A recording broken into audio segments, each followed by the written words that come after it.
예, 안녕하세요. 저희는 뉴노멀 미니스트리 데이터 센터입니다. 저희가 이번에 미주 목회자 실태에 대한 설문조사를 진행했는데요. 먼저 감사드리는 것은 면문항 없다라고 생각하고 시작하셨다가 너무 많은 질문이 있음에도 끝까지 정성껏 응답해 주신 미주 지역 103분의 응답자분들에게 진심으로 감사를 드립니다. 새롭게 시작하는 이번 설문과 또 정성어린 응답들을 통해서 다양한 생각과 다양한 의견, 그리고 특히 우리의 현주소가 어디인지를 알아보는 아주 귀한 시간이었습니다. 우리 이상훈 전도사님께서는 이번 설문을 하신 소감이 어떠십니까? 저는 이번 설문조사를 통해서 참 다양한 생각을 가지고 계신 분들이 많구나라는 걸 느꼈고, 또 그 성도분들이 목회자를 어떻게 생각하는지에 대해서 다시 한번 새롭게 알게 된 부분들이 좀 있었던 것 같아요. 네. 그리고 마지막 설문조사 끝날 때 이제 소감 같은 거 쓰는 칸이 있었잖아요. 근데 거기서 또 감사하게도 이 설문조사가 너무 즐거웠다라고 말씀해 주신 분들도 계셨고, 또 사역자들끼리 어떤 비밀리에 주고받았던 이야기들을 가려웠던 부분들 이렇게 긁어줬다, 그래서 시원했다, 즐거웠다라는 이런 내용들이 있었던 것 같아요. 그래서 너무 감사했던 것 같습니다. 네. 이번에 설문해주신 모든 분들 진심으로 감사드리고요. 저희가 보내주신 응답들을 잘 정리해서 이렇게 발표를 열심히 해보도록 하겠습니다. 여러분 잘 청취해 주시고 또 관심 가져주시면 감사하겠습니다. 자, 그럼 이제 설문을 하나씩 살펴보기 전에 우리 하기분 전도사님께서 이 설문을 응하신 분들의 연령대, 거주지, 교회 직분 및 교단 등을 한번 간략하게 소개해 주시면 감사하겠습니다. 네, 이번 미주 목회자 실태에 대한 설문조사 참여 연령대는 1위가 44%로 30-40대인 것으로 나타났습니다. 그리고 2위는 떨지 마세요. 무너지잖아요. 2위는 네, 올려드릴게요. 29%. 네. 네, 40-50대인데요. 네. 아마 부목사님 또는 담임 목사님들의 연령대가 아닌가 싶습니다. 네. 또 참여자들의 도시는 1위가 독보적으로 많은데요. 53%, LA, 네. 2위는 OC 10%로 나왔습니다. 뭐 대부분 남가주 LA나 OC에 한인들이 많은 지역이다 보니까, 그래서 남가주에 있는 사람들이 뭘 다시 해? 그냥 가요. 안 자를 거예요. 아니, 제가 자를 거예요. 아, 왜? 그래서요. 어디가 제일 네. 많다는 거예요? 네, 그래서 남가주에 있는 다시 한번 해주세요. 어디서부터 다시 하시게요? 아니, 처음부터 할까요? 그리고 설문 참여자들의 거주 지역 또는 도시는 1위가 독보적으로 53% LA 지역인 걸로 나타났고요. 네. 2위는 OC 지역으로 나타났습니다. 네. 아무래도 남가주 LA OC에 한인 이민자가 많다 보니 설문자의 거주지가 대부분 남가주 지역인 걸로 네. 확인되었습니다. 네, 그다음에 그 외에도 뭐 다른 주들이 많이 있네요. 네. 네, 여기 보니까 애틀란타도 있으시고 메릴랜드도 있고 뉴저지도 있고 또 플로리다도 있고요. 그리고 알래스카도 있으시고요. 하나님의 나라도 있네요. 하나님의 나라 거주지가 좋습니다. 가까이 계시네. 하나님 나라. 가까이 있는 건가요? 네. 좀 재밌는 분 같아요. 네. 네, 이런 분들이 계셔야 우리 설문조사 이 응답 발표가 힘이 납니다. 네, 감사드립니다. 네, 계속해 주세요. 네, 그다음에 설문자들이 출석하는 교회 교단으로는 네. 1위가 54% 장로교회 다니고 장로교. 네. 장로교. 장로교. 장로? 장로교. 2위는 침례교로 나타났습니다. 침례교. 네. 침례. 네. 3위는요? 3위는 어딜까요? 글쎄요. 역질문인가요? 네, 3위는 3위 조사 안 하셨나요? 3위가 저희가 2위까지만 네. 정상. 아니 지금 전 세계 교단이 몇 개인데 지금 2위까지만 하시면 어떻게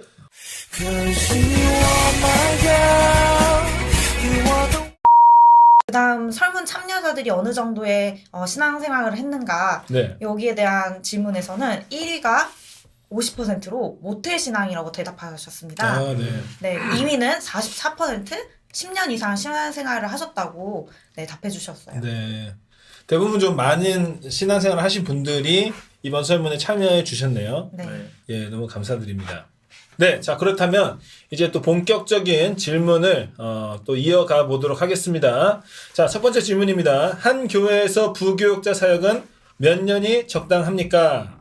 54.9%가 3년에서 5년 사이, 35.3%가 5년 이상, 1년에서 3년 사이가 8.8%고요. 1년 이하가 그 이하로 설문이 되었습니다. 자, 여기서 참 눈에 띄는 것이 1년 이하의 응답이 있었다라는 건데요. 1년 이하. 우리 박성주 전선생 어떻게 생각하십니까? 부교육자 사역의 1년 이하가 적당하다고 이분은 지금 보고 계시거든요. 적당하다. 네, 그렇죠. 1, 3년 아니다. 5년 아니다. 5년 이상 아니다. 1년 이하가 적당하다라는 거예요. 이거에 대해서 어떻게 생각하십니까? 1년이면 뭐 스트레스 좀 덜 받을 수도 있고. 네. 네, 서로 이제 험한 꼴을 좀 보지 않고 좋은 1년 지나면 험한 꼴을 봅니까? 조금 더 드러나지 않겠습니까? 아, 네, 길게 그렇죠. 보면 볼수록. 그렇죠. 네. 알겠습니다. 자, 일주일에 40시간 이상을 일하는 풀타임 사역자의 사례금은 어느 정도여야 합니까? 자, 이번 설문에서 가장 뜨거운 질문 중에 하나였다라고 생각이 드는데요. 자, 4,000에서 5,000불 사이여야 한다라는 게 38.2%를 차지했고요. 5,000불 이상이어야 한다. 30.4% 차지했습니다. 3,000에서 4,000불 사이여야 한다가 29.4%를 차지했고요. 2,000에서 3,000불 사이여야 한다가 그 이하를 차지했습니다. 가장 많은 퍼센테이지가 4,000에서 5,000불 사이여야 한다라고 이렇게 응답을 해 주셨는데요. 이 액수에 대해서 또 이 사례에 대해서 어떻게 생각하시는지 한번 말씀해 줄 수 있으신가요? 네, 사례금에 따라서는 정말 이민교회, 한인 이민교회와 또 미국 교회의 차이가 되게 큰 걸로 알고 있어요. 네. 그래서 제가 아시는 네. 풀타임 사역자 분들 최소 10년 이상 네. 하신 분들 중에선 많이 받으시면 7, 8천 불? 이렇게 받으시는 분들. 한 달에 7, 8,000불. 7, 8천 불? 네. 그쵸. 한 달에 7, 8천 불. 네. 네, 한 달에 7, 8천 불. 본인이 그렇게 안 받으니까 지금 네, 이게 맞아요. 획수가 헷갈립니다. 똑같은 놀라신 것 같아요. 10년 이상 일하시면 돼요. 네, 네. 그래서 7, 8점을 받으시고, 풀타임으로 가장 적게 받으시는 분들은 2,000불도 못 받으시는 분들도 되게 많더라고요. 네. 이런 분들은 아마 생활하시기가 너무 힘들지 않으실까. 네. 네, 아무튼 이 교회에서 제공하는 사례, 또 목회자가 또 필요한 사례들이 잘 절충되기를 소망해 봅니다. 자, 그 다음도 또 연봉에 대한 부분인데요. 목회자의 연봉 이상은 몇 %가 적당합니까? 매년 3%여야 한다라는 걸 37.9%의 응답으로 제일 많았습니다. 매년 5%여야 한다가 33%로 그 다음 많았고요. 7%여야 한다가 11.7% 응답자들. 매년 10% 이상 연봉 인상해야 된다가 8.7%로 이렇게 응답해 주셨습니다. 매년 3%에서 5% 정도로 인상을 해야 된다는 것이 가장 많은 응답을 차지했는데, 이에 대해서 우리 박성준 전무사님 어떻게 생각하시죠?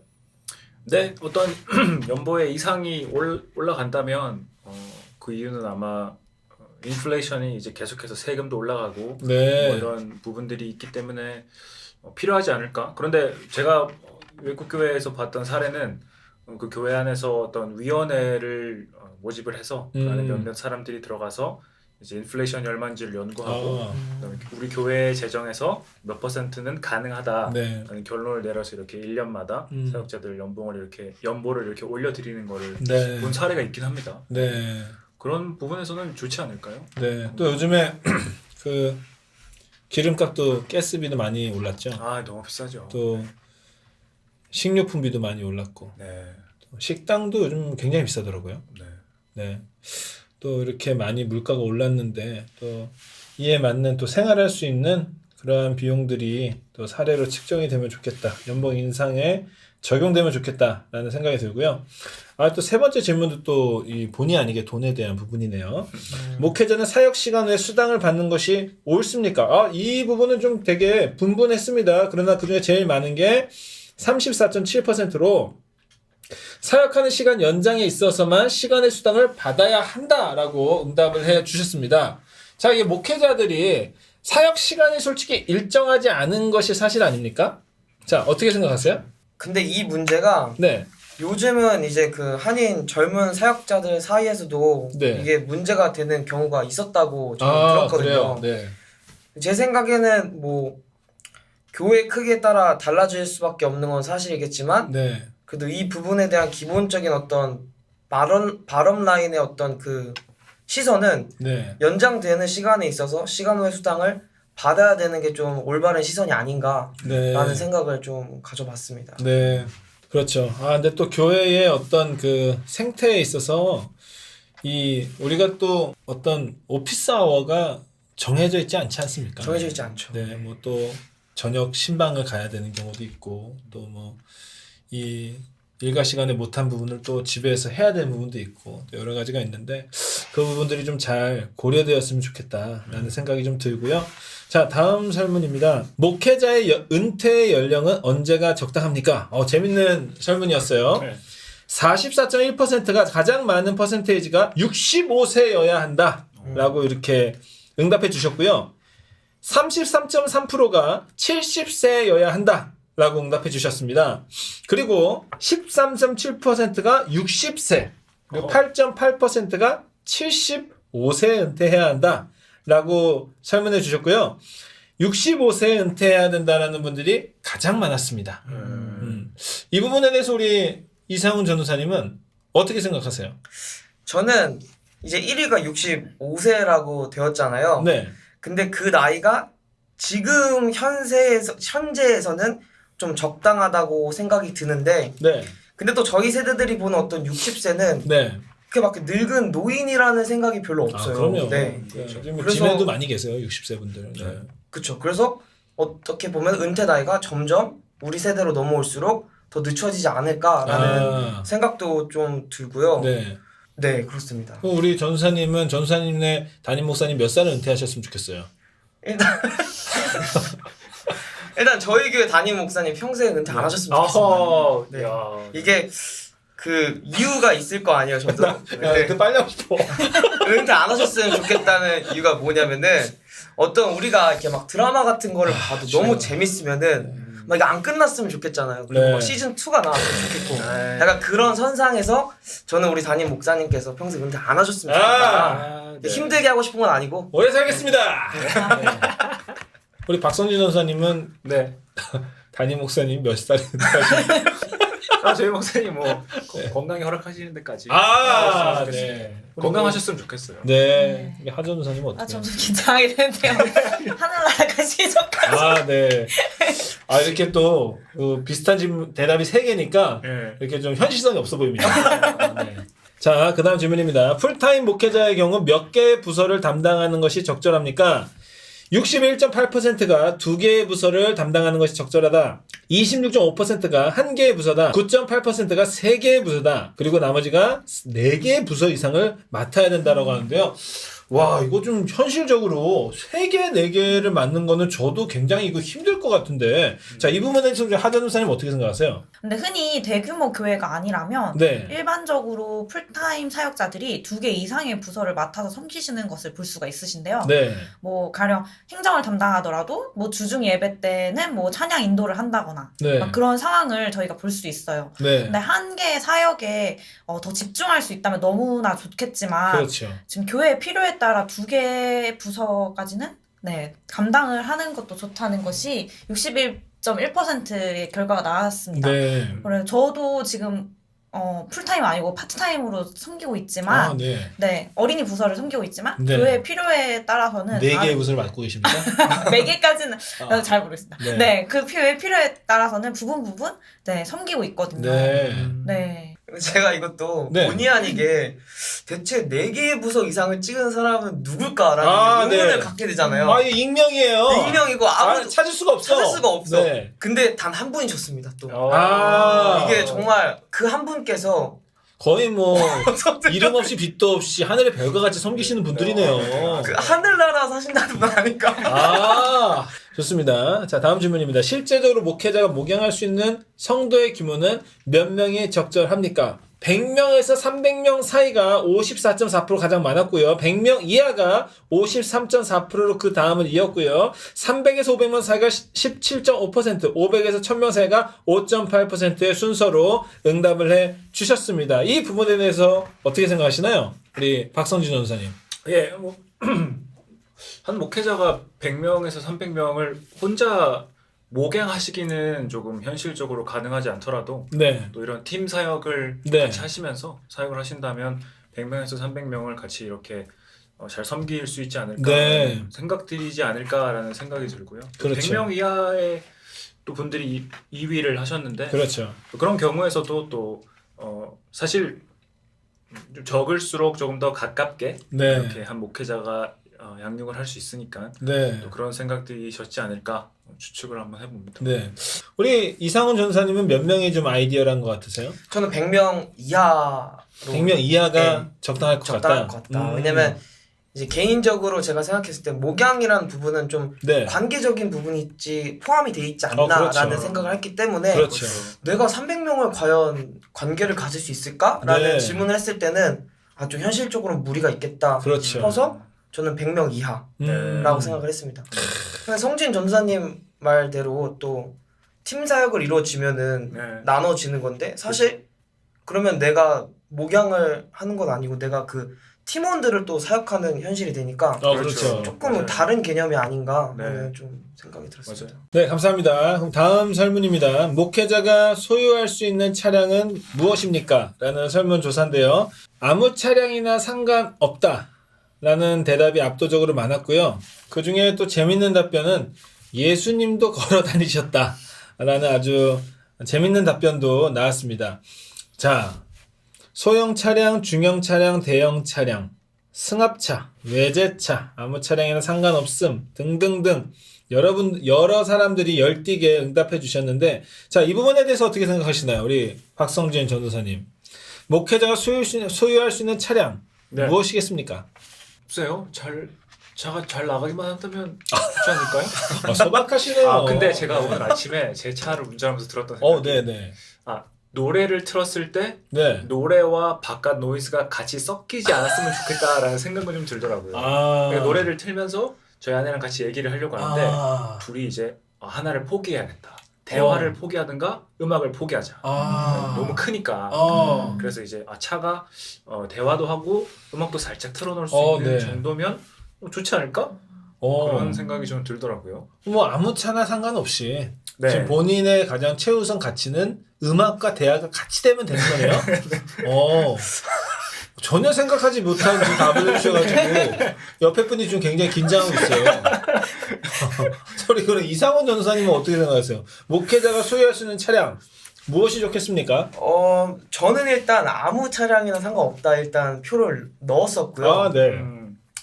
근데 요즘 뭐랄까 이거 제 친구들이랑 또 얘기해봤던 건데 그러시군요. 네. 오히려 그 친구들도 아니 목회자가 무슨 차를 타든 네. 왜 사람들이 신경을 써야 하냐라는 그렇죠. 게 조금 네. 더 많이 있었고요. 네. 근데 뭐 그걸 과하게 과소비하는 선이 아니라 네. 내가 가진 재산 안에서 그거를 이제 알아서 스스로 네. 사용하는 것에 대한 뭐라 하는 거는 옳지 않다라고 이제 말을 많이 하더라고요. 네.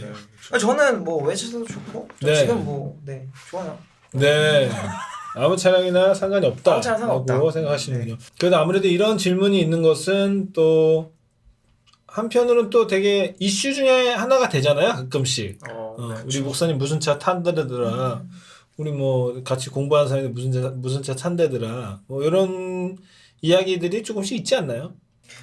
제 생각에는 네. 뭐랄까 어떤 차를 타고 다니는 걸 신경 쓰시는 분들은 네. 사실 좀 연세가 있으신 기독교인 분들 네. 그리고 오히려 목회자분 네. 스스로가 이제 내가 어떤 뭐 재정은 되지만 좋은 차를 탔을 네. 때 사람들이 실망할까봐 무서워서 못 하시는 어떤 그럴 수 되려 있죠. 겁에 그럴 수 질려하시는 분들이 좀 계시는 그럴 것 수 같아요. 있죠.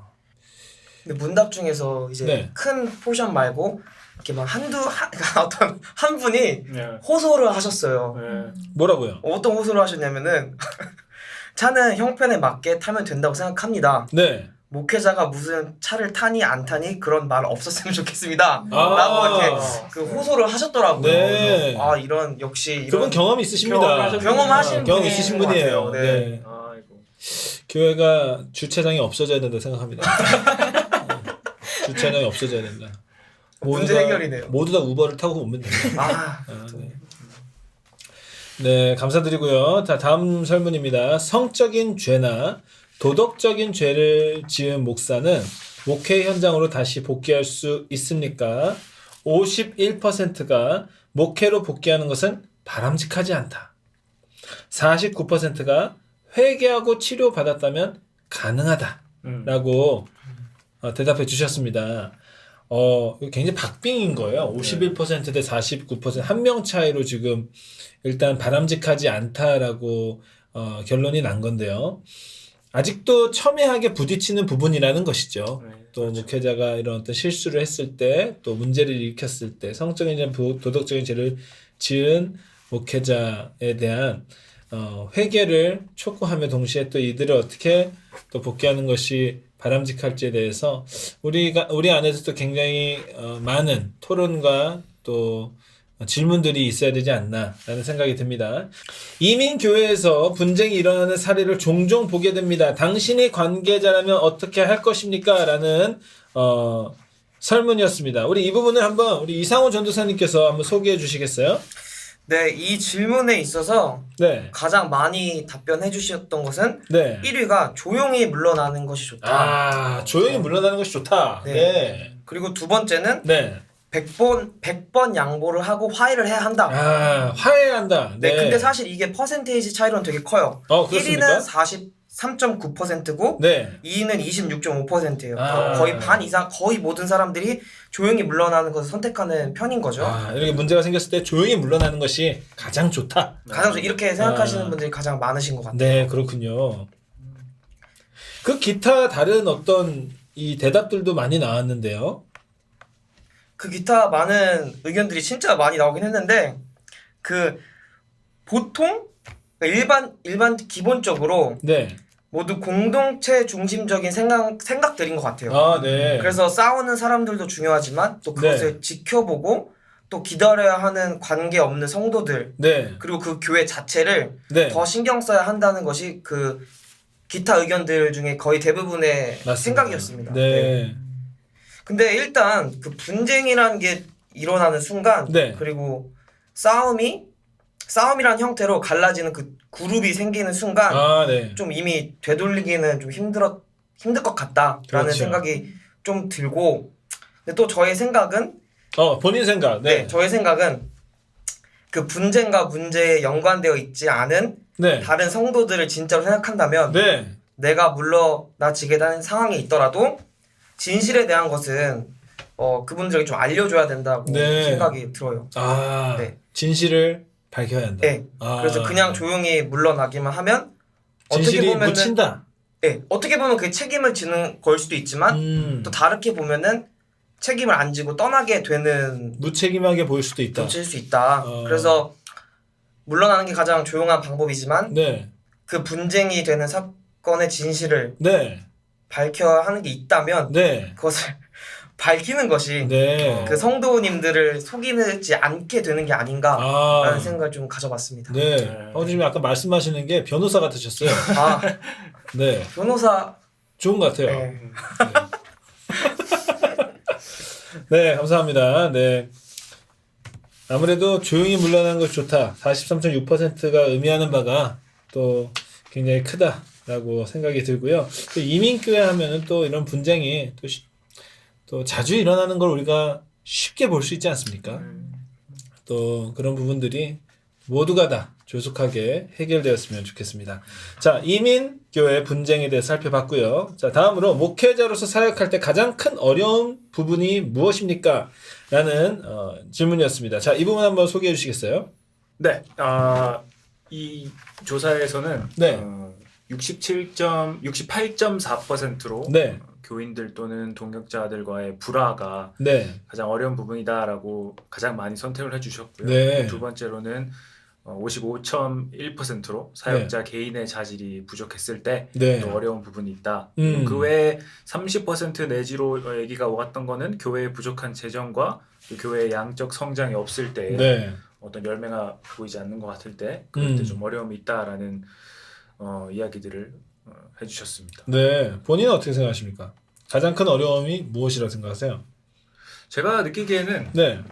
사역자가 내가 혼자 있는 것 같을 때 아, 그때 가장 힘들지 않을까? 그렇죠. 사역자가 이제 누구라왕도 같이 섬김을 할 때 네. 그런 거기서 오는 즐거움이 또 있는데 뭔가 나 혼자 노동자처럼 땅을 파고 벽을 부수고 하는 느낌이 네. 들면 그때 조금 마음이 외롭고 지치지 않을까? 개인적으로 그런 생각이 좀 들었습니다. 아 그렇군요. 네. 우리 하전도사님은 어떻게 생각하세요? 네. 사역을 할 때 가장 어려운 점은 네. 이거 컷하면 안 될까요? 왜요? 맨날 본인 마음대로 컨트롤하지. 아 편집자라고 너무 죄송해요 물어봐서. 네. 준비가 안 된다면 더듬 거예요. 아 네네. 죄송합니다. 괜히 물어봤습니다. 네. 아까 근데 되게 중요한 질문 해주셨어요. 외로움을 느낄 때. 그래서 저도 그렇게 생각하는 게 항상 조심하는 거지만 이 언제가 가장 힘드냐. 교인이나 목회자 똑같은 게 뭐냐면 혼자 할 때. 네. 네, 혼자 할 때. 이게 교회라는 어떤 조직 구조 자체에서 나오는 그 업무가 말로 하면 사역이지만 업무가 그렇게 뭐 이렇게 빡센 게 없거든요. 맞아요. 그렇지 않습니까? 맞아요. 뭐가 빡세요, 솔직히 말해서. 그런데 이거 하나가 왜 힘들고 왜 잘 안 되냐? 어떤 사람의 개인적인 감정에 의해서 결과로 나올 때가 많은데, 근데 대부분 그게 좀 안 좋게 될 때는 이거 내가 혼자 이게 하는 게 맞나? 또 내가 이게 혼자 이렇게 해야 되나? 막 이런 거 느낄 때, 참 어려운 부분이 있을 텐데 아주 참 그 좋은 부분을 말씀해 주셨어요. 네. 근데 결과들이 다 네. 조금씩 복합적이지 않을까? 그렇게 마음을 이렇게 좀 외롭게 하고 하는 부분들이 네. 영적 성장이 없고 또 뭔가 내 자질이 부족해 보이고 네. 하는데 그래서 조금 더 서포트들이 만약에 있다면 사역자들을 네. 보면 그런 부분들이 더 건강하게 작용을 하지 않을까. 네. 여기 또 눈에 띄는 답변이 하나 있네요. 담임 목사의 갑질. 목사 네. 갑질. 네. 아, 이거 참 뭐 한 분이 답변 주셨는데요. 어느 지역이신지 모르겠지만, 네. 기도하겠습니다. 갑질 당하시지 않도록, 네. 기도. 이게 우리가 웃으면서 얘기하지만, 이게 본인은 지금 굉장히 괴로울 수 있어. 그쵸. 굉장히 괴로울 수 있어. 네. 응원의 기도를 한번 해야 된다라고 생각이 들고요. 자, 다음 설문입니다. 회사원에게 이직은 당연한 것입니다. 그렇다면 목회지로 옮기는 것에 대해서는 어떻게 생각하십니까? 라는 부분인데요. 58.6%가 담임 목사나 부목사나 충분히 옮길 수 있다라고 설문에 응답해 주셨습니다. 다음으로 많은 건 13.1%. 목사는 최대한 한 곳에 오래 있고 뼈를 묻어야 한다라고 이야기해 주셨고요. 12.1%는 부목사는 괜찮지만 담임 목사는 옮겨서 안 된다라는 어떤 이렇게 답을 해주셨습니다. 이 부분에 대해서 어떻게 생각하십니까? 네. 네. 네, 목회지를 저도 1번을 찍었거든요. 그러세요? 네, 제일 많이 나온 게 1번이죠. 네. 담임 목사나 부목사나 충분히 옮길 수 있다고 저도 대답을 했는데요. 네. 그게 옮기는 것이 네. 전혀 잘못된 것이 아니라고 생각합니다. 아, 그렇습니까? 네. 네. 그러면 뭐 교회에서는 네. 모든 성도의 박수를 받고 격려를 받으면 뭐 청빙 가는 네. 목사님들도 많으시고 그렇죠. 또 그렇죠. 부득이한 상황으로 인해 아픔을 갖고 떠나시는 분들도 그렇죠. 많습니다. 맞습니다. 근데 중요한 것은 목회지를 옮기는 것에 대해서 하나님과 그냥 성도 앞에서 신실하고 진솔한 이유를 갖고 있다면 네. 그 옮기는 것은 전혀 문제가 되지 않는다고 생각하거든요. 소명 따라가는 거죠. 네. 맞습니다. 그래서 본인은 언제 옮기실 거예요? 노코멘트 하겠습니다. 네. 네. 네. 하나님이 옮기라고 하실 때 그때가 하나님이 옮기라고 하실 때 옮기실 거예요? 아니면 남편이 옮기자고 하실 거예요? 노코멘트 하겠습니다. 네. 노코멘트 하면 안 되죠, 지금. 여기까지 얘기했는데. 주님은 아십니다. 네. 주님은 아십니다. 네. 그래요. 네. 재밌네요. 오늘 기쁨 전사님이 네. 여러 가지 발표하시는 부분에 제가 참 많이 웃어요. 자, 다음 질문입니다. 사례금이 적을 경우 목회자는 어떠한 방법을 취해야 합니까? 58.2%가 이중직을 한다. 20.4%가 적더라도 믿음을 갖고 열심히 사역을 한다. 와, 이거 대단한 믿음이네요. 그 외에 여러 가지 대답들이 있었는데요. 이 부분 한번 설명해 주시죠. 저는 사실 이 문제에 관해서 그냥 이중직밖에 없지 않나 라는 좀 생각이 들어요. 그리고 이중직을 할 수 있는 것도 어떻게 보면은 저는 하나님께서 좀 그렇게 허락해 주신 거라는 좀 생각이 들거든요. 네. 왜냐면 교회에서 월급이 적다는 말은 보통 이제 큰 교회라기보다는 좀 소형 교회일 가능성이 조금 많잖아요. 네. 그렇기 때문에 그런 데서 이렇게 사역자로서 또 섬김을 하고 또 그 남은 시간을 또 어쩔 수 없으니까 네. 또 그렇게 섬기는 마음으로 이중직을 하면 좋지 않을까라는 네. 생각을 좀 해봤습니다. 네.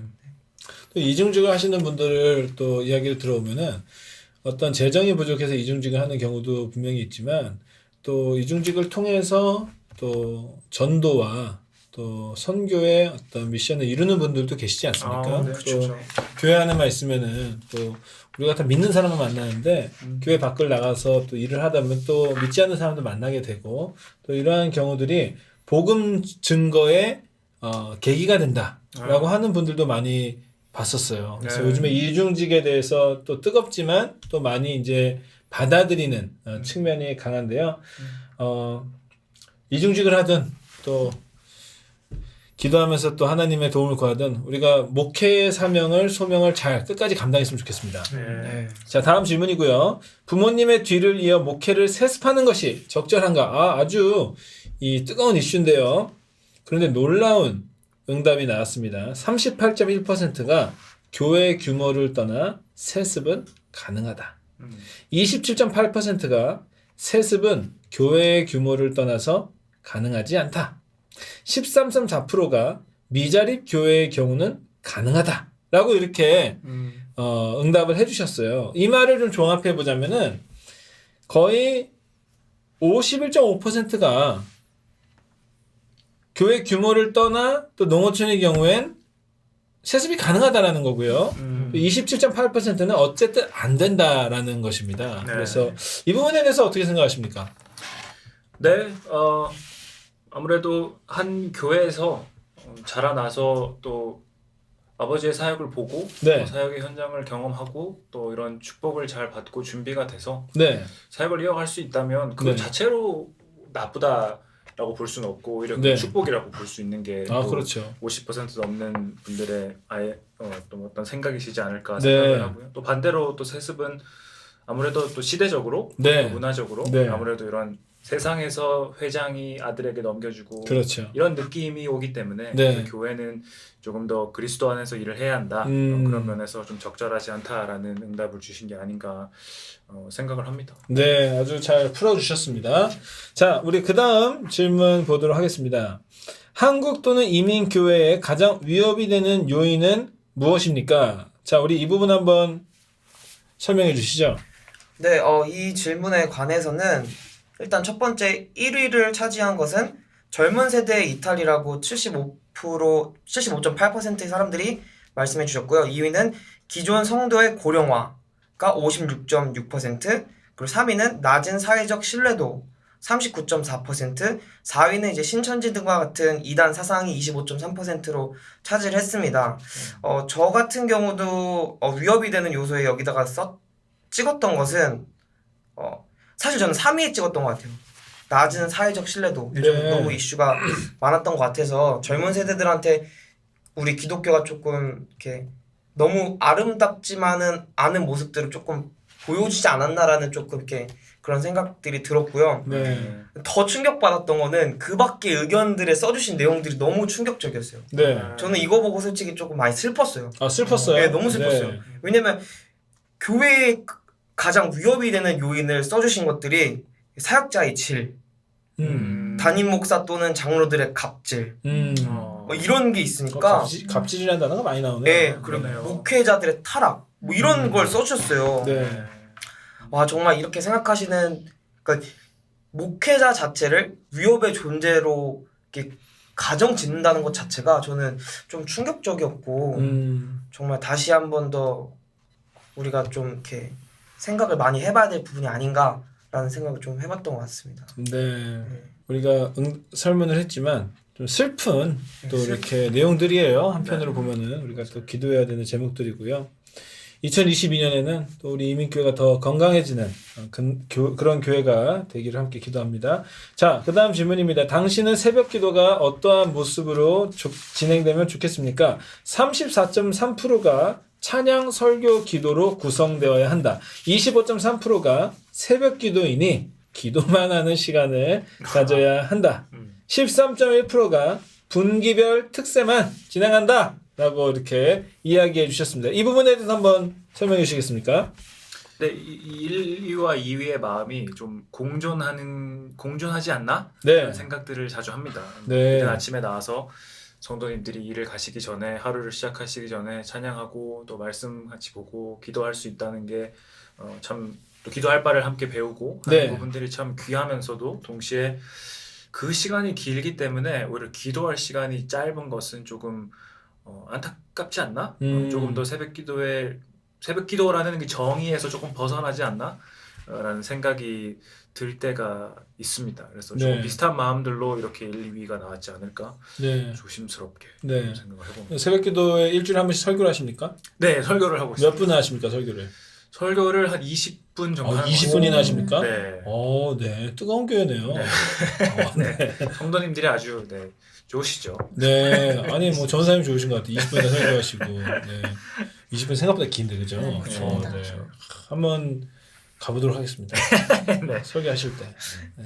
주무셔도 되고요. 네? 쉬셔도 되고요. 아 쉬라고요? 아니 내가 기도하겠다고 쉬라고요? 예. 자 신기한 분이세요. 근데 그 뭐지? 네. 여기서 네. 저는 이거 하면서 제일 웃겼던 게 네. 그 밖에 의견들을 써주신 사람들이 너무 재밌는 거예요. 뭐라고 그러십니까? 어떤 분께서는 네. 식사는 꼭 챙겨주는 밥이 중요하죠. 밥이 중요하다는 거죠. 밥이 중요하다. 식사는 꼭 챙겨주는. 네. 그리고 어떤 사람은 탄력 있게 알아서 흐흐 해주셨어요. 본인도 쓰고 웃겼다는 거죠. 탄력 있게 알아서 흐흐. 네. 너무 웃겼습니다. 이 그런데 사람들. 정말 새벽 기도가 끝나면 그렇게 배가 고파요.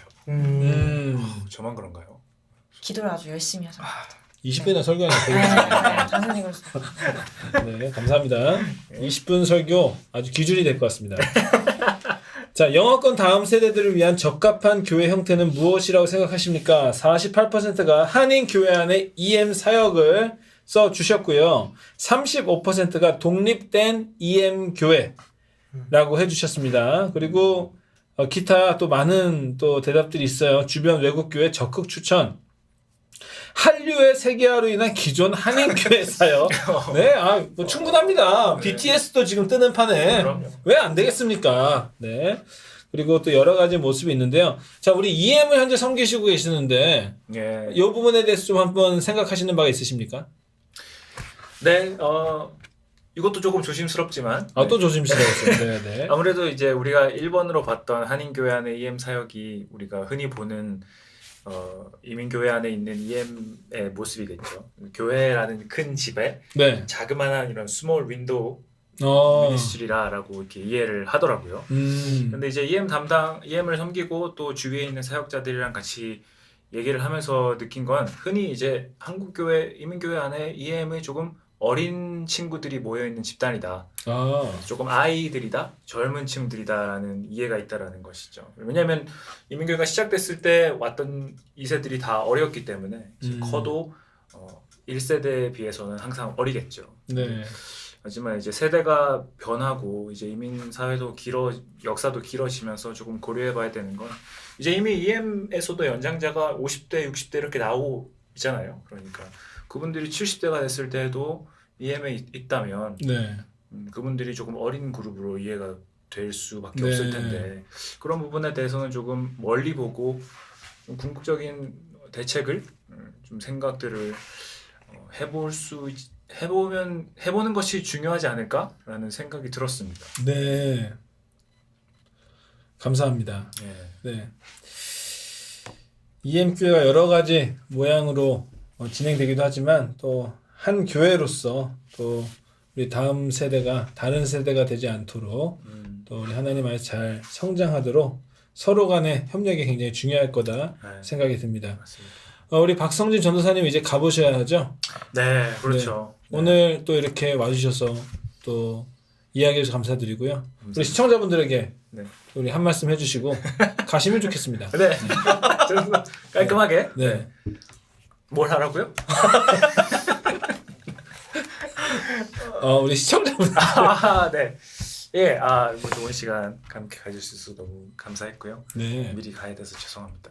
네. 계속해서 나올 이 질문지들이 너무나 좋기 때문에 끝까지 집중해서 같이 봐주시면 감사하겠습니다. 네. 감사합니다. 우리 마지막으로 영상 편지 우리 네. 와이프에게 영상 네. 편지 한번 해주시죠. 영상 편지. 네. 우리 또 우리 사랑하는 자연이에게 네. 우리 아이를 품고 있어서 너무 고생이 많은데 끝까지 화이팅 합시다. 사랑합니다. 네. 우리 뱃속에 있는 우리 나엘이도 화이팅! 아 이름이 나엘이. 네, 나엘입니다. 영어로는 쉐런. 예. 언제 출산이세요? 내년 2월 7일 날 출산 예정이죠. 네. 2월 달이 좋습니다. 그래요? 네. 좋은 소식. 2월이. 그래요? 자, 우리 박선진 전도사님 이제 보내드리고요. 이제 또 우리 연이어서 계속 우리 또 열심히 해보도록 하겠습니다. 뉴노멀 시대에 교회적으로 발전해야 되는 것이 무엇이라고 생각하십니까? 라는 설문이었는데요. 59.6%가 창의적 사역을 해야 한다. 온라인 사역, VR 교회와 같은 창의적 사역을 해야 한다고 응답해 주셨고요. 58.6%가 소수 친밀한 관계 중심의 사역을 해야 한다고 말씀해 주셨고 48.5%가 기존의 본질적 사역의 회복을 이야기해 주셨습니다. 이 부분에 대해서 우리 이상훈 전사님 어떻게 생각하세요? 저도 완전 동감하는 내용이고요. 네. 그냥 창의적인 사역이 굉장히 많이 필요하다는 생각을 좀 많이 했던 것 같아요. 네. 그리고 이제 뉴노멀 시대 교회적으로 발전. 그러니까 이제 지금 이 현 상태에서 우리가 무언가를 더 디벨롭 할 수 있을까라는 질문을 해봤을 때 네. 기존에 갖고 있는 것들을 어떻게 더 할 수 있는 방법은 없지 않나? 그래서 좀 이렇게 VR이나 온라인 사역, 가상현실, 뭐 메타버스 이런 쪽으로 좀 더 시선을 돌려보면 좋지 않을까라는 네. 생각을 좀 했습니다. 네. 교회는 또 영혼들이 또 모이고 영혼들을 양육해야 되는 곳이기 때문에 장년도 있고 또 청년도 있고 다양한 세대가 있기 때문에 우리가 앞선 신진 문물을 받아들이고 새로운 사역을 함과 동시에 또 기존 사역도 우리가 놓지 말아야 되는 것 같아요. 또 함께 이것을 잘 해나가서 복음을 잘 증거하는 데 쓰임 받아야 되지 않을까라는 생각이 듭니다. 자, 다음 질문은요. 코로나19 팬데믹 이후 뉴노멀 시대의 교회가 더 관심을 가져야 하는 부분은 무엇인가? 라는 질문이었는데요. 60.4%가 의식 구조의 변화, 예배당 중심의 신앙에서 삶 중심의 신앙으로 바뀌어야 한다라고 말씀해 주셨고요. 57.4%가 다양한 온라인 신앙 교육과 컨텐츠 개발, 56.4%가 성도의 교제와 공동체 의식의 강화라고 이야기해 주셨고요. 다음 세대가 45.5%, 또 대면 예배 회복이 40.6%로 이렇게 응답해 주셨습니다. 이 부분에 대해서 우리 하전도사님 어떻게 생각하세요? 예전과 다르게 이제는 정말 온라인 사역이 네. 안 하던 교회도 많이 활성화가 됐잖아요. 네. 그렇기 때문에 기존에 있는 대면 예배와 온라인 사역이 같이 가는 것도 되게 네. 중요한 거라고 생각해요. 네. 그리고 그걸 바탕으로 또 많은 여기서 많은 분들이 지금 해주신 게 의식 구조의 변화가 제일 크다고 네. 답해 주셨는데 네. 이게 옛날과 다르게 예배당 중심의 신앙이 아닌 이제 우리가 모이고 이제 줌으로도 모일 수 있고 그렇죠. 교제할 수 있는 그런 방향이 훨씬 더 많아졌다고 생각하거든요. 네. 그러면 그런 거를 따라서 바이블 스터디나 저희 모임이나 이런 것도 네. 이렇게 다 같이 모이지 않아도 같이 할 수 있다는 하나 되는 게 되게 필요한 것 같아요. 네. 그러니까 보다 어쩌면은 많은 시간이 좀 절약됨과 네. 동시에 다양한 우리가 도구를 사용함으로써 그리고 또 우리 삶 속에서 또 하나님 만날 수 있는 기회가 많아졌고요. 또 그 가운데 복음을 증거할 수 있는 기회도 생겨났고 아무튼 시대가 많이 바뀐 것 같아요. 많이 바뀌었고 또 이제 계속적으로 새로워지는 이 시대 속에서 우리가 계속 이것을 잘 따라가야 하고 또 앞장설 수 있는 그런 기회가 있으면 좋겠다라는 생각이 듭니다. 혹시 우리 이상훈 전사님은 뭐 하실 말씀 있으신가요? 저는 그 앞에 번 질문에서는 네. 그 창의적인 사역에 우리가 그 발전을 시켜야 된다라는 네. 표를 했고요. 이 질문에서는 또 저는 그 대면 예배 회복을 관심을 가져야 된다라고 또 표를 던졌어요. 그렇죠. 왜냐면은 발전은 또 창의적인 부분으로 발전시켜야 되고 네. 하지만 우리의 주된 그거는 예배여야 하기 때문에 어떤 대면 예배에 더 관심을 많이 가지면 좋겠다라는 생각이 있었습니다. 우리 전사님은 교회에서 대면 예배가 회복됨을과 동시에 어떤 감정이 있으셨어요? 어떤 소감이 있으십니까? 대면 예배를 다시 함으로써요. 네. 대면 예배를 함으로써 더 솔직히 제가 더 예배를 드리고 있다라는 생각을 더 많이 갖게 훨씬 더 집중이 만드는 되는 건데 거죠? 훨씬 더 집중이 네. 되고 그 영상으로만 할 때보다 내가 직접 이렇게 사람들과 함께 하나님을 찬양하고 말씀을 같이 앉아서 듣는다는 게 되게 더 큰 느낌이 다르더라고요. 네. 확실히. 네. 자, 우리 다음 설문입니다. 목회자 사모, 사부의 역할은 어디까지가 적당한가? 65%가 사모, 사부의 자유로운 의사에 맡긴다. 교회. 자, 17%가 교회의 한 부분을 맡아서 섬겨야 한다. 그 다음으로 많았습니다. 가장 많은 것은 자유로운 의사에 맡긴다라고 하는데 우리 하전도사님은 이 부분에 대해서 어떻게 생각하세요? 네, 또 이게 특히 한인교회 사모님, 사부님들이 되게 네. 그런 게 많은 것 같아요.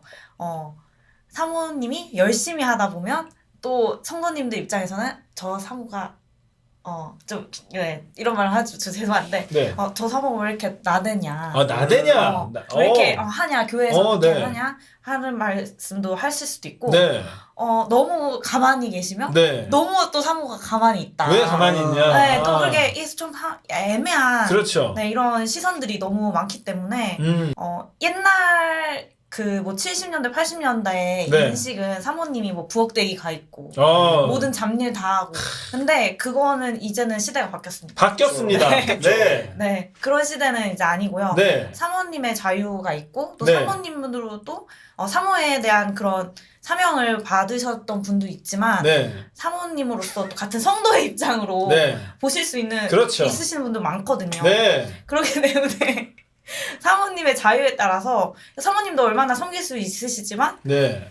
또 그렇다고 해서 이 정리가 좀 안 됐네요. 안 되는군요. 네. 네. 이게 어쨌든 네. 네. 사모님도 지켜줘야 됩니다. 중요한 말씀이시죠. 네, 사모님을 지켜줘야 합니다. 네, 아. 지켜주셔야 합니다, 여러분. 네. 우리 하준사님이 이게 열띠게 이야기하시는 게 또 부모님이 또 목사님 사모님 아니십니까? 네. 그렇기 때문에 네. PK로 또 자랐고 또 많이 네. 봤고 네. 여러 가지 또 생각하는 바가 많았을 것 같아요. 네, 그렇습니다. 그래서 또 이렇게 열띤 또 이렇게 의견을 내주셨는데요. 결론은 사모님을 지켜줘야 한다. 지켜줘야 한다. 네, 지켜줘야. 어차피 본인도 한편으로 사모님이시잖아요. 네, 네, 그쵸. 네. 남편분이 아. 전도사님이시니까. 네, 네. 지켜줘야 됩니다. 지켜드릴 겁니다. 네, 꼭 그래야 됩니다. 저희 교회 말고 다른 교회. 자, 목회자 자녀가 대학에 진학 시 발생하는 학비에 대해서 교회는 어떻게 해야 하는가? 압도적입니다. 58.4%. 목회자 가정이 스스로 감당이 어려울 경우 교회가 도와줘야 한다라고 이야기해 주셨습니다. 맞죠? 그리고 16.8%는 교회는 도와줄 의무가 없다라는 의견도 있었고요. 목회자 가정이 스스로 감당이 어려울 경우 교회는 도와줘야 한다. 도와줘야 한다고 생각합니다. 라는 대답이 있었습니다. 자, 이 부분에 대해서 어떻게 생각하시나요? 우리 이상훈 전사님. 저는 전 첫 번째 가장 많이 찍힌 걸로 저도 찍었던 것 같아요. 네. 목회자 가정이 감당하기 어려울 경우 이제 교회가 형편껏 도와준다. 그 말은 사실 이거는 목회자 자녀뿐만 아니라 그냥 좀 페어하게 네. 거기 성도님들한테도 다 포함시켜서 한다면은 정말 좋은 모습이 되지 않을까 라는 생각을 좀 해봤습니다. 근데 일반적으로 교회가 이게 재정이 또 풍족하지 않은 경우가 많지 않습니까? 그쵸. 음. 여기 또 네. 웃긴 그 외에 번외적인 내용이 있었는데 번외적인 내용 좀 재밌어요. 이게 약간 조금 네. 되게 쌀쌀맞다. 네. 뭐라고 했습니까? 학자 대출을 은행으로 가셔야죠. 네, 이분 되게 현실적이네요. 네. 학자금 대출은 은행으로 은행으로 가시자. 가셔야죠. 뭐 네. 교회까지 와서 교회까지 이러냐. 그런- 네. 현실적인 귀한 답변이었습니다. 귀한 답변이었습니다. 네. 뭐 정답을 제공해 주셨네요. 네, 그렇죠. 또 우리 일반 성도님들은 학자금 대출로 많이 또 학교를 하기 때문에 네.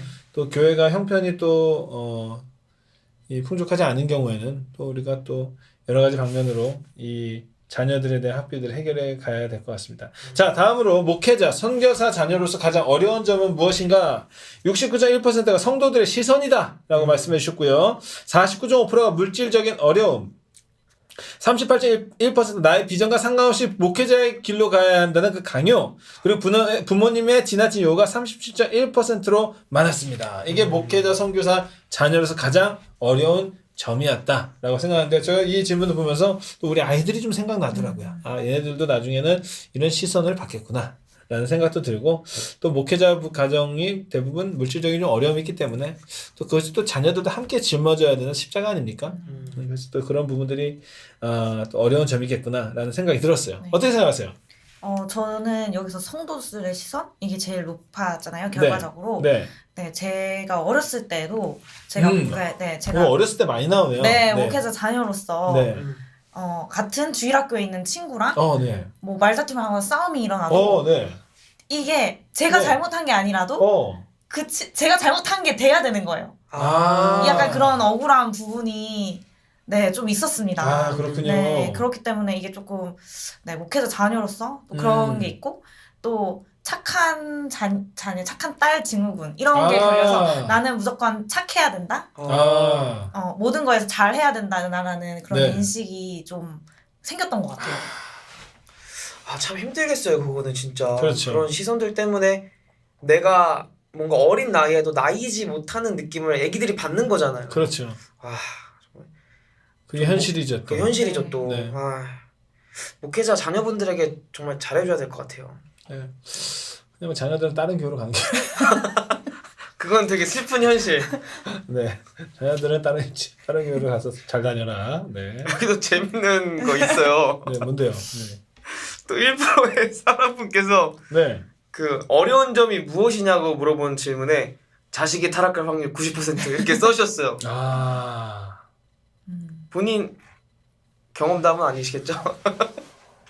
목회자 자녀가 선교사 자녀가 타락할 확률이 90%다. 90%다. 그럴 수 있죠. 네, 그럴 수 있죠. 참 우리가 목회자가 교회도 중요하지만 가정을 잘 지켜야 합니다. 자녀를 잘 키우고 자녀를 잘 돌보고, 여기서부터 우리가 시작하는 것이 아닌가라는 생각이 들고요.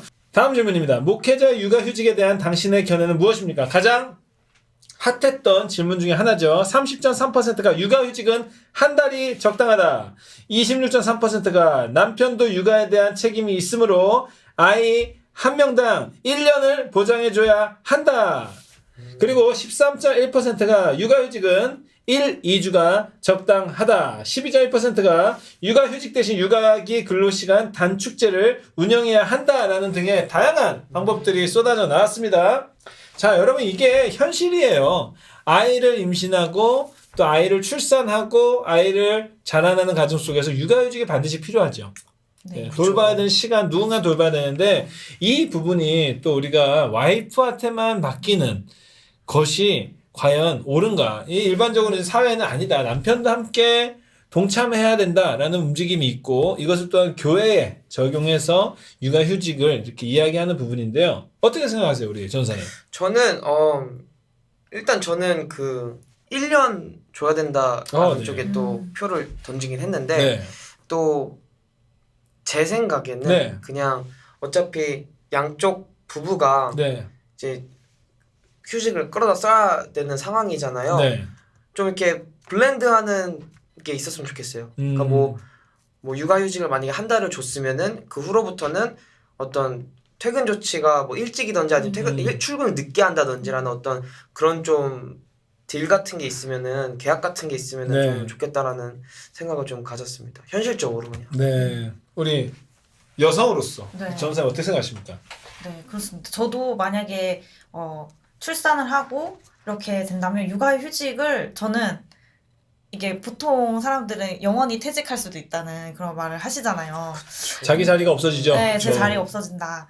근데 이게 교회에서 제대로 된 룰이 없어서 약간 그런 거 같은 게 많거든요. 네, 그렇죠. 네, 육아휴직에 대한 그 실제로 정책이 없기 때문에 네. 이게 애매모호한 이런 게 있는데, 먼저 교회에 이런 정책이 있어서 네. 육아휴직은 어떻게 되고 이렇게 네. 몇 년간 하고 뭐 몇 개월 하고 이런 게 딱 정해져 있으면 제일 좋을 것 같고요. 아직은 아기를 안 낳아봤지만 네. 저도 최소한 1년은 이게 네. 회복하는 게 되게 시간이 오래 걸린다. 최소 6개월 이상은 몸이 그럼요. 회복하는데 여성들은 걸린다고 하더라고요. 네. 그렇기 때문에 6개월 뭐 만약에 여성의 경우라면 한 3개월까지는 휴식을 해야 되지 않나, 휴직. 그리고 그 이후로는 약간 시간을 플렉서블하게 그렇죠. 네, 할 수 있게 해주시는 게 필요하지 않나. 네. 맞습니다. 제가 아이가 어릴 때 네. 개척을 했습니다. 아,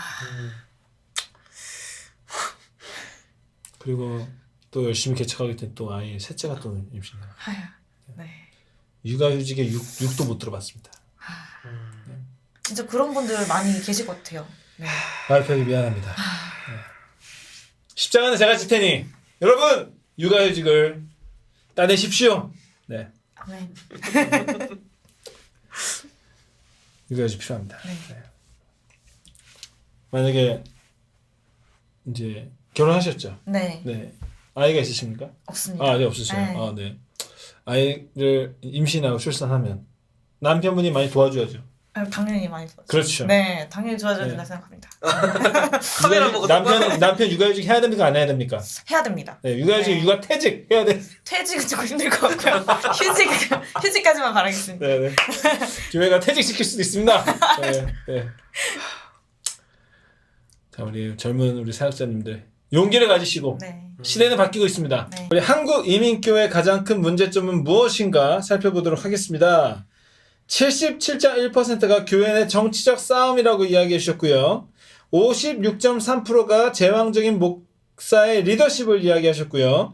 51%가 목회자 윤리 그리고 자격에 대해서 이야기하시고 과도한 교회 건축, 불투명한 재정 구조 등이 이민교회 가장 큰 문제점이다 라고 응답해 주셨습니다. 이 밖에 또 다른 내용들 있나요? 우리 전사님?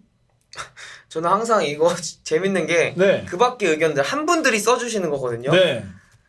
마음이 아파요. 근데 이거 보면 볼수록 이게 뭐라고 써있습니까? 어떤 게 있었냐면요. 교회를 자기 재능의 장으로 생각한다. 아, 이런 거. 그리고 목회자 권위 실추. 예수가 없는 말씀. 아이고 죄송합니다. 예수가 없는 말씀. 이런 게 이제 큰 문제점이다라고 생각을 하시는 거예요. 자, 다음으로 미국 공립학교 교육에 대한 우려가 큰 가운데 그리스도인들의 자녀는 어떠한 교육을 받아야 할까요? 라는 질문인데요. 46.2%가 세상 속에서 살아가야 하는 존재이므로 공립학교를 다녀야 한다라고 이야기해 주셨습니다. 그리고 34.4%가 세상의 가치관이 섞일 수 있으므로 가능하다면 크리스찬 학교로 보내야 한다라고 이야기해 주셨습니다. 공립학교 또는 크리스찬 학교로 보내야 된다. 이 상반된 응답들을 해 주셨는데요. 이 부분에 대해서 어떻게 생각하세요? 우리 하전 의사님. 네, 이게 요즘 정말 부모님들 사이에서 네. 이게 핫한 이슈인 것 같아요. 아이들을 공립학교에 보내느냐, 홈스쿨링 하느냐, 사립학교에 보내느냐. 네. 신앙을 크리스찬 부모님이라면 이런 거를 다 한 번쯤은 생각해 보셨을 것 같은데, 네. 저는 여기서 네. 이게 세상 공립학교를 했던 것 같긴 해요. 아, 그래요. 네. 왜냐면 저희가 살아갈 때 세상에서 아이들이 살아가는 거잖아요. 어쨌든 그렇기 때문에 공립학교를 다녀야 되는데 그 대신 저희가 가정에서 네. 신앙 교육을 너무 철저하게 네. 한다면 아이들이 네. 판단할 수 있는 네. 그거가 생길 것 같아요. 그렇죠. 그렇기 때문에 신앙 교육을 가정에서 지키고 또 교회도 그걸 앞장서서 그렇죠. 하는 것이 중요한 것 같습니다. 아, 좋은 대안인 것 같습니다. 그러한 교회가 나타나야 될 것 같고요. 여기 재밌는 대답이 있네요. 집과 가까운 학교로 보내주십시오. 네. 저도 그거 보면서 진짜 학교는 가까운 게 가까운데. 최고야. 네, 최고다. 가까운 게 최고예요. 네. 자, 다음 질문 보도록 하겠습니다. 기독교인이 드라마를 즐겨보는 데에 대해서 어떻게 생각하는가? 기독교인이 드라마를 즐겨보는 데에 대해서 어떻게 생각하는가? 우리 이상훈 전사 할 말씀이 많으실 것 같은데요. 46.5%가 기독교인이라면 절제할 수 있어야 한다 이야기하셨고요. 28.3%가 세상의 트렌드를 확인하기 위해서라도 꼭 봐야 한다라고 이야기하셨습니다. 어떻게 생각하시나요? 저는 개인적으로는 세상의 트렌드를 확인 위해서라도 네. 그 많은 컨텐츠들을 접해야 된다라는 네. 의견이 되게 많아요. 왜냐면 절제한다고 해서 보지 않게 되면은 그거를 본 사람들이 왔을 때 우리가 어떤 기독교적으로 고쳐져야 될 부분들이나 네. 그 컨텐츠가 갖고 있는 잘못된 기독교 관이라든지 네. 그런 거를 저희가 알 수 없는 상태에서 대답해 줘야 되거든요. 네. 그러면은 그게 더 위험한 것 같아요. 그래서 그냥 아예 보지 말아라 네. 말아라 이런 것보다도 만약에 내가 어떤 사람들에게 전달해야 되는 전달자 입장에 있는 사람들은 무조건 그걸 보고 먼저 이게 뭐가 잘못됐는지 정도는 알고 나서 이제 사람들에게 말할 수 있지 않을까라는 네. 생각을 갖습니다. 아, 네, 좋은 말씀이십니다. 기독교인으로서 미디어 문화를 어떻게 받아들여야 한다고 보는가? 여러분, 지금까지 질문 중에서 압도적으로 통일된 대답을 한 내용이라고 볼 수 있습니다. 91%가 미디어를 자연스럽게 접하고 미디어 속 잘못된 메시지는 스스로 걸러낸다라고 이야기해 주셨습니다. 자, 다음 질문입니다. 데이팅 앱이 유행입니다. 당신은 어떻게 생각하십니까? 49.5%가 건전한 앱은 적극 활용되어야 한다. 21.6%가 친구를 사귀는 것까지 좋으나 그 이상은 안 된다.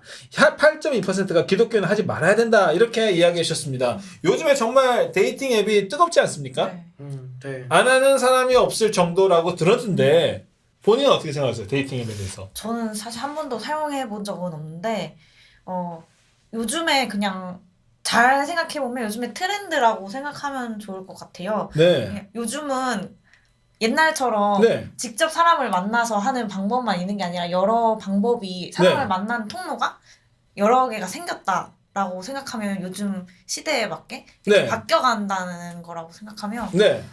데이팅 앱을 사용하는 게 또 나쁘지도 않다고 생각하거든요. 네. 근데 요즘 또 크리스찬 데이팅 앱이 또 많아요. 그렇죠. 네, 그런 거를 사용하시면 저는 나쁘진 않다고 생각합니다. 아, 네. 기독교인은 꼭 기독교인하고만 결혼해야 하는가에 대해서 어떻게 생각하십니까? 네. 57.2%가 반드시 기독교인과 결혼해야 한다. 25.5%가 기독교인이 아니어도 괜찮다라고 이야기해 주셨고요. 여러 가지 질문이 있습니다. 어떻게 생각하세요, 우리 전사님? 저는 저 개인적인 생각은 네. 기독교인하고 결혼하면 좋은 것 같아요. 아, 좋은 것 같아요. 좋은 것 같아요. 네. 확실히 만약에 기독교인이 아닌 분을 만나서 네. 결혼을 했을 때 생긴 어떤 그런 불화들이나 네. 그리고 만약에 좀 이렇게 말이 이상하겠지만 네. 너무 그분께서 이단일 수도 있고 막 이렇게 좀 이상한 경우가 있을 수도 있잖아요. 네. 우리가 흔히 모르는 종교를 가지고 있는 분들일 수도 있고 그러니까 어떤 위험성에서 벗어난다는 의미로도 그냥 기독교인을 만나는 게 조금 더 어떻게 보면 자연스럽지 않나 라는 네. 생각을 했습니다. 네. 기독교인이 아니어도 괜찮습니까? 아직 싱글이시죠? 예. 이제 배우자를 위해서 기도하고 계십니까? 이제 기도를 시작하려고 하고 있습니다. 네. 우리 앞으로 미래 배우자에게 영상 편지 한번 해주시죠. 주식 열풍이다. 기독교인이 주식을 하는 거에 대해서 어떻게 생각하는가? 저는 이 대답의 결과에 대해서 좀 놀랐습니다. 왜냐면은 제 주변에 유튜브나 주변 사람들 안 된다, 하면 안 된다, 막 이렇게 좀 부정적으로 보는 분들이 많았는데요. 68.1%가 건전한 투자는 적극 장려되어야 한다라고 이야기해 주셨습니다. 그리고 8.5%는 절대 하지 말아야 된다라고 이야기해 주시는 분도 계셨습니다. 자, 두 대답 다 이해가 되고요. 공감이 되는 대답들인데요. 자, 우리 전사님 어떻게 생각하세요? 저는 건전한 투자는 적극 장려되어야 한다. 네. 왜냐면 이것도 어떻게 보면은 그냥 개인의 노후에 대한 대책인 부분도 있고 그렇죠. 내가 부족한 어떤 지금 경제적으로 어려운데 내가 네. 이것을 통해서 어떤 경제적인 출구를 만들겠다라는 그렇죠. 생각일 수도 있기 때문에 요즘은 어쩌면 이런 거는 그냥 좀 세컨잡 같은 느낌으로 그렇죠. 좀 가볍게 좀 더 생각을 해도 되지 않나? 네. 라는 생각을 갖고 있습니다. 네. 절대 하지 말아야 된다고 대답하신 분들 말은 이해가 되는데, 걱정도 좀 됩니다.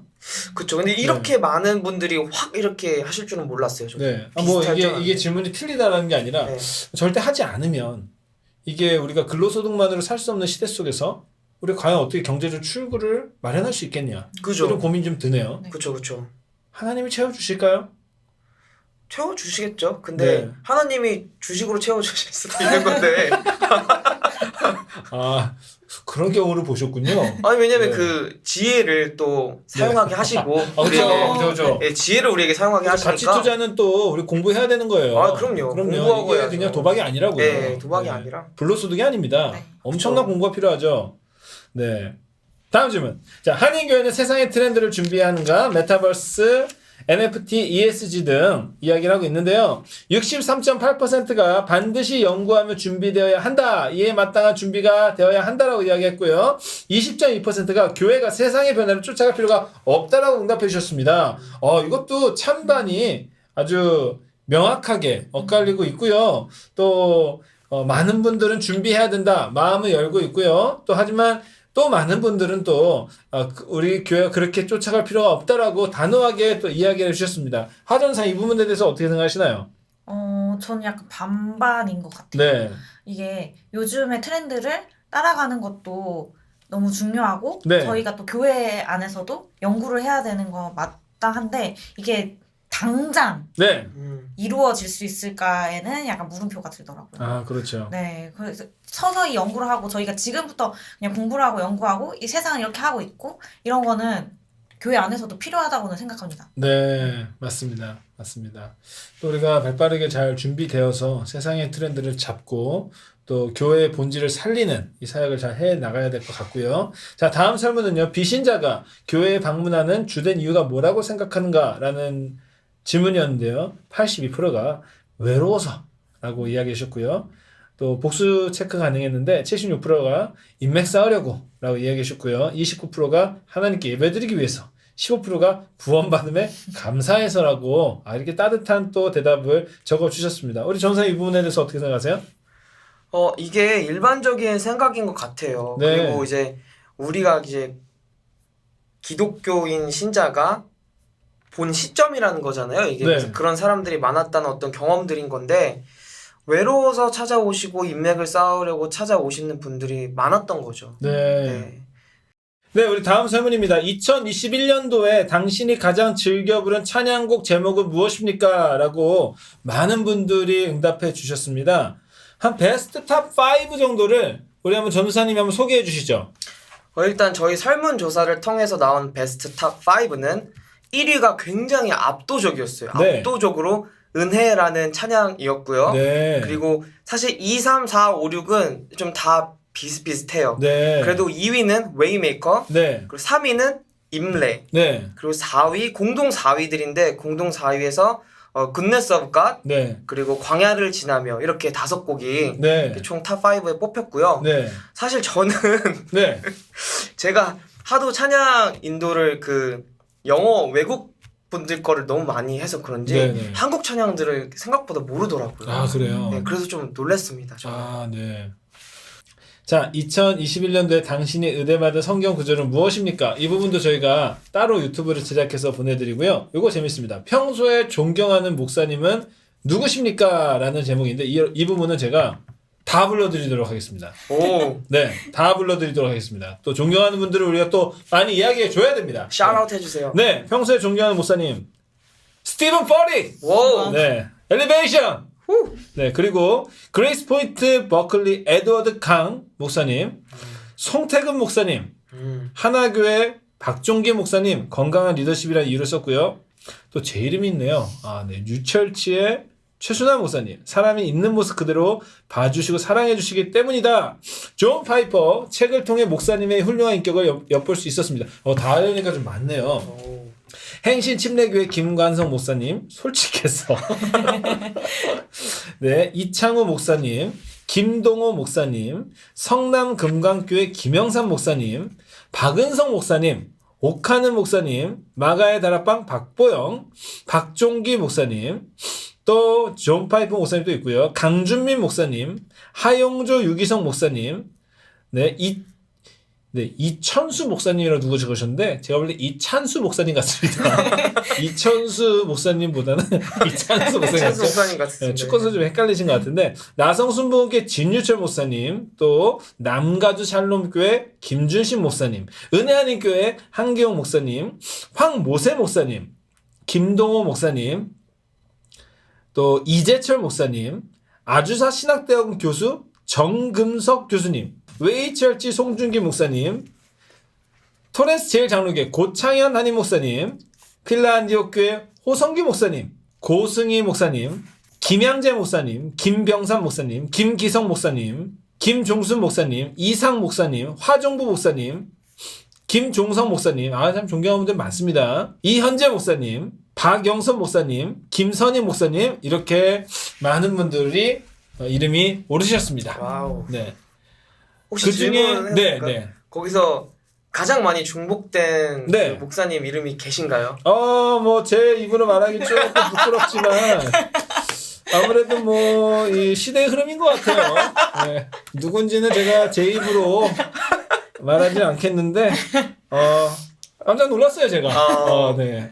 N교회인가요? 네, NC NC 교회 담임 목사님. 모 목사님이신 것 같은데. 시몬 목사님. 네, 이분 뭐 제가 잘 알아요. 굉장하신 분이시죠. 네, 왜 이분이 이렇게 많이 됐는지는 잘 모르겠지만 아무튼 감사합니다. 다음으로 설문과 관련하여 하시고 싶으신 말씀이 있으시면 적어주십시오. 다음 설문에 참고하도록 하겠습니다. 라고 해주셨는데 많은 분들이 정성껏 이야기해 주셨습니다. 즐거웠다. 수고 많으셨다. 사역자들끼리 비밀리에 하던 말인데 데이터로 나오게 돼 기쁘다. 너무 극단적인 보기들만 있는 것 같다. 디테일한 부분이 좀 더 있으면 좋겠다. 다음에도 성실히 참여하도록 하겠습니다. 또 질문이 좀 별로다라는 것도 있었고요. 또 객관식 문항들이 중간이 너무 없어서요 라는 얘기도 있었고요. 이런 설문을 해주셔서 감사합니다. 수고 많습니다 라는 어떤 긍정적인 또 의견들을 많이 해주셨습니다. 네, 이렇게 미주 목회자 실태에 대한 설문조사를 마쳤고요. 자, 해보시면서 어떠셨는지 각자 소감을 한 번씩 나누시고 마치면 좋을 것 같습니다. 우리 하정 선생님부터. 네, 이번 설문조사를 하면서 저도 되게 많이 배웠는데요. 네, 뭐 궁금하지만 어디 가서 물어볼 수도 없고 그런 질문들도 있었고 네, 또 지금 시대에 필요한 정보들을 알 수 있는 되게 신선한 조사였다고 저는 생각하거든요. 네, 그래서 또 이런 조사들을 통해서 또 저희 교회가 또 사역 현장에서 또 네. 도움이 되고 또 다가올 시대에 맞는 사역을 준비할 수 있지 않을까 싶습니다. 그렇습니다. 네, 우리 전 선생님은요? 저도 이번 설문조사를 통해서 되게 많이 배웠고 실제로 사람들이 어떻게 생각하는지에 대해서도 더 새로운 부분들이 많아서 너무 즐거웠던 것 같아요. 네. 그래서 근데 마음이 아픈 거는 네. 이분들이 생각하는 목회자 분들의 그 목회자 분들이 조금 이렇게 안 좋은 게 많았다라는 게 조금 가슴이 아픈 부분이었던 것 같습니다. 네. 또 앞으로 또 목사가 되실 분으로서 또 그런 것이 또 보였나 보네요. 네, 네. 그래서 최대한 저런 인식들을 네. 많이 없애고 싶다라는 네, 생각도 네. 너무 많이 했습니다. 바꿔 가시면 됩니다. 네, 바꿔가야죠. 네. 다 같이. 한 해가 마무리되고 있습니다. 새해에는 여러분 모두가 행복하시고요. 또 교회가 건강하고 부흥하는 한 해가 되길 소망하고요. 이번 조사를 계기로 보완할 것은 보완하고 바꿀 것은 바꾸고 또 장려할 것은 장려해서 우리 온 이민교회가 더욱더 부흥하는 그러한 한 해가 되었으면 좋겠습니다. 뉴노멀 미니스트리 데이터 센터 유튜브 구독 부탁드리고요. 페이스북도 많은 참여 부탁드립니다. 오늘 방송 여기까지 하겠습니다. 시청해주신 여러분 대단히 감사드립니다. 감사합니다. 감사합니다.